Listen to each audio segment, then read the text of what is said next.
কেন্দ্রীয় নেতাদের উপস্থিতিতে পাবনা এক আসনে কিন্তু নির্বাচনী প্রচারণা তুঙ্গে অবস্থান করছে।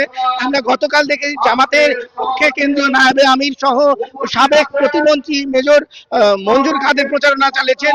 তারই বিপরীতে কিন্তু আজকে বিএনপি নির্বাচনী জনসভা কাশীনাথপুরে, সেখানে আমরা দেখছি সাবেক তথ্য প্রতিমন্ত্রী অধ্যাপক আবু সাইদ এবং বিএনপির কেন্দ্রীয় একাধিক নেতা কিন্তু এই মঞ্চে বক্তব্য রাখছেন এবং তারা বলছেন যে এই আসনটি জামাতের আসন বলে যারা দাবি করছে তারা আসলে মানুষকে বিভ্রান্ত করার চেষ্টা করছে।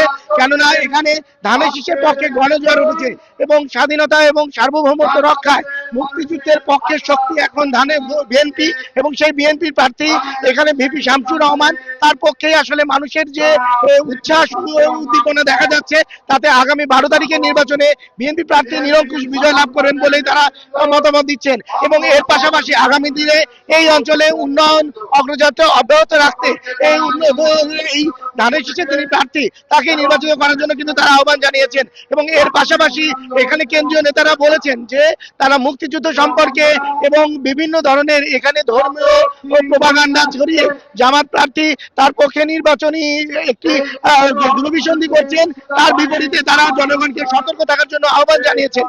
তো এই ধরনের পাল্টাপাল্টি বক্তব্য এবং তর্কাতর্কি যে অবস্থা চলছে, তাতে এখানে কিন্তু একটি নির্বাচনী যে উত্তাপ সেটি চূড়ান্ত রকমের রয়েছে এবং আগামী দিনে এই উৎসব মুখরতা এবং উত্তাপ সবকিছু ধরে শান্তিপূর্ণ নির্বাচন হবে এমনই প্রত্যাশা করছেন স্থানীয়রা। তো সব মিলে আগামীতে এই নির্বাচন কতটা শান্তিপূর্ণ হয় এবং জয়মালা কার দিকে যায় সেটি দেখার জন্য আরো কয়েকদিন আমাদের অপেক্ষা করতেই হচ্ছে। এই ছিল আমার কাছে পাবনা এক আসনের নির্বাচনী প্রচারণার সর্বশেষ খবর।